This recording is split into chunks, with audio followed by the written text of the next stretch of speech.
സൈക്കന വായക്കശ്ശേരി വലിയ തങ്ങളുടെ മക്കുപറയില് വർഷങ്ങളോളം കുത്തിയിരുന്നിട്ട് കിട്ടിയ സിദ്ധിയാ. ഒരുപാട് പേരുടെ വയറുവേന നുള്ളിയെടുത്തിട്ടുള്ള ആളാ തങ്ങള്.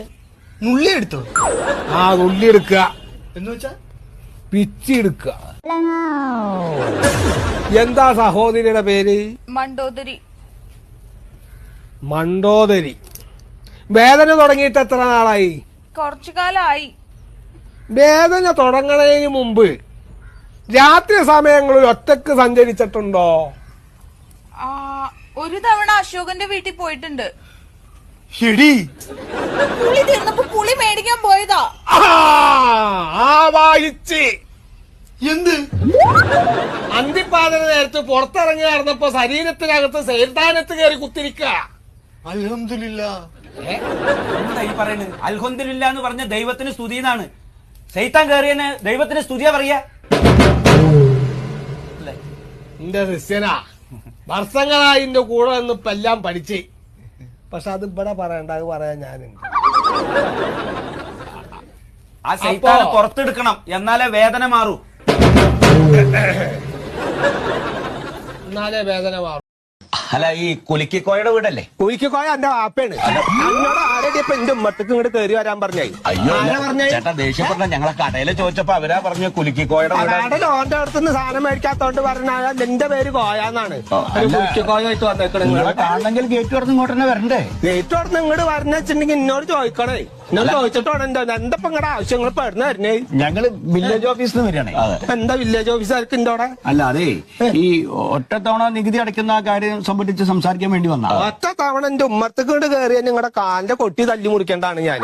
നിങ്ങൾ നിങ്ങളുടെ വീട് വിറ്റില്ലേ? വീട് വിറ്റ് ആ വീട് വിറ്റ ആൾക്കാരോട് നിങ്ങൾ അവിടുത്തെ കറണ്ട് ഉപയോഗിച്ചോളാം നിങ്ങൾ പറഞ്ഞോ? അതെന്തിനാണ് പറഞ്ഞത്? നമ്മളൊരു വീട് കൊടുത്താൽ അതിന്റെ ഉള്ളിൽ കറണ്ട് ഉണ്ടെങ്കിൽ പറഞ്ഞിട്ട് വേണം ഉപയോഗിക്കാൻ. അതെങ്ങനെ നിങ്ങളുടെ പേരിലുള്ള കറണ്ട് എങ്ങനെ അവർ ഉപയോഗിക്കുന്നത്? എന്റെ പേരിലെ കറണ്ട് പറഞ്ഞ വീട് കൊടുത്തില്ലേ? വീട് കൊടുത്തു, പക്ഷെ നിങ്ങൾ കറണ്ട് കൊടുത്തിട്ടില്ലല്ലോ. കറണ്ട് KSEB അല്ലേ? വീട് കൊടുക്കും, പിന്നെ അതിന്റെ ഇട കൂടെ കറണ്ട് എന്ന് പറഞ്ഞിട്ട് വേറെ കൊടുക്കും ഒരാൾക്കാര്.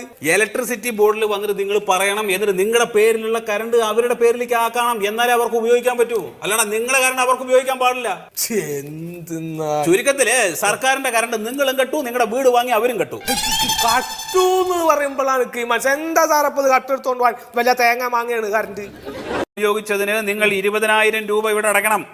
20,000 ഉറുപ്പ്യ? എന്താ പറയുന്ന പൊന്നാന സാറ? ടൈലിനും കൂടി ആയിട്ടില്ല എത്ര കായി? ടൈലിനാവണ്ട, പിന്നെ ഫൈൻ അടക്കേണ്ടി വരും. അതെന്തിന്? ടൈൽ ഉറക്കാനോ? എന്റെ സുഹൃത്തെ, 10-35,000 തൊഴിലാളികൾ രാവും പകലും ജോലി ചെയ്യുന്ന ഒരു സ്ഥാപനമാണിത്. ഞങ്ങളെ വെട്ടിച്ചതിനുള്ള ശിക്ഷയാണത്. അപ്പൊ വെട്ടിപ്പ് കൂലി തീർന്നില്ല. നിങ്ങളുടെ പേരിൽ നിന്ന് ഇപ്പൊ താമസിക്കുന്ന ആളുടെ പേരിലേക്ക് ഇത് മാറ്റണം. അപ്പൊ മാറ്റുകൂലി. അതുപോലെ നിങ്ങൾ ഇപ്പൊ ഉപയോഗിക്കുന്ന വൈദ്യുതിയുടെ അവകാശം നിങ്ങളുടെ പേരിലേക്ക് ആക്കുകയും വേണം. അപ്പൊ ആ കൂലി. അപ്പൊ എന്റെ സാറേ, മൊത്തത്തിൽ ഈ തട്ടിപ്പ് കൂലി, വെട്ടിപ്പ് കൂലി, മാറ്റുകൂലി, ആക്കുകൂലി ഒക്കെ കൂടിയിട്ട് മൊത്തത്തിൽ എത്ര കൂലിയായി എന്ന് നോക്കുന്ന, പിന്നെ അത് ആ കൗണ്ടറിലാണ് കൊണ്ടുപോയി അടക്കാലോ. ഈ പൈസ ഒന്നും ആ കൗണ്ടറിൽ എടുക്കില്ല. അതെന്തേ? ആ പൈസ അവിടെ എടുത്തു കഴിഞ്ഞാൽ കേസ് നൂരാൻ പറ്റില്ല, അതാണ്. അപ്പൊ ഊരുകൂലി വേറെ. നിങ്ങളൊരു മഹാവൃത്തികെട്ട ഒരു എന്താണ് നികൃഷ്ടജീവി. അതെ, നിങ്ങളൊരു മഹാവൃത്തികെട്ട നികൃഷ്ടജീവിയാണ്. ഉണ്ടാക്കി പറയുന്നിട്ട പൊന്നാരം. എന്താ നികൃഷ്ടജീവി? ഞാനോ? എന്റെ മോക്കൊക്കെ എന്തൊക്കെ പറഞ്ഞുണ്ടാക്കുന്നത്? ഇതിപ്പോ നാളെ അങ്ങോട്ട് കഴിയൂട്ടോ. ഞാൻ കണ്ണി കണ്ടൊക്കെ ചെയ്തു പറഞ്ഞപ്പോ എന്റെ വീട്ടുകാരെന്നെ കേട്ടില്ല. എന്താ പറഞ്ഞാൽ കുട്ടി പറഞ്ഞത് ശരിയല്ല. സംഭവത്തിന്റെ അയൽവാസിയാ, അയാളുടെ സ്വഭാവം അത്ര നല്ലതൊന്നല്ല എന്ന് കരുതിയിട്ട് അയാൾ എങ്ങനെ പറയാൻ പാടില്ല. എന്താ എന്റെ സ്വഭാവത്തിന് കുഴപ്പം? ഞാൻ പറയാതിരിക്കാല്ലേ. എന്നിട്ട് പറയണ്ട. അതെ, ഇത് ആവശ്യമില്ലാത്ത പറഞ്ഞുണ്ടാക്കിട്ട് മോളെ എന്തൊക്കെ പറഞ്ഞാൽ. Did I go on your family? Did I body shame you? You body shame me, you went on my family, you are a bloody hypocrite! ഇത് വർത്താനമാണ് കോയിക്ക, അതിനെന്തെങ്കിലും പറ്റിയാലോ? ഞാൻ എന്ത് പറഞ്ഞു? തൃപ്തിയല്ല. ഇതെങ്ങനെ ഇപ്പൊ ഈ കോയാന്ന് എഴുതല്? എഴുതാ പറഞ്ഞ കോ എന്നുള്ളത് കിട്ടണ്ടേ? ആ കാ കഴിഞ്ഞിട്ട് കിണുപ്പ് വേണോ? എടോ എങ്ങനെ ആദ്യം കാ കഴിയണ്ടേ? എന്നാലല്ലേ ഇപ്പൊ ഈ കിണുപ്പ് കിട്ടുന്നത്. കാ എഴുതിയിട്ടില്ലാന്ന്. ഇവിടെ ആ ഫോൺ പോലത്തെ ഒരു സാധനം ഇല്ല എങ്ങനെ പുറത്തിടണത്.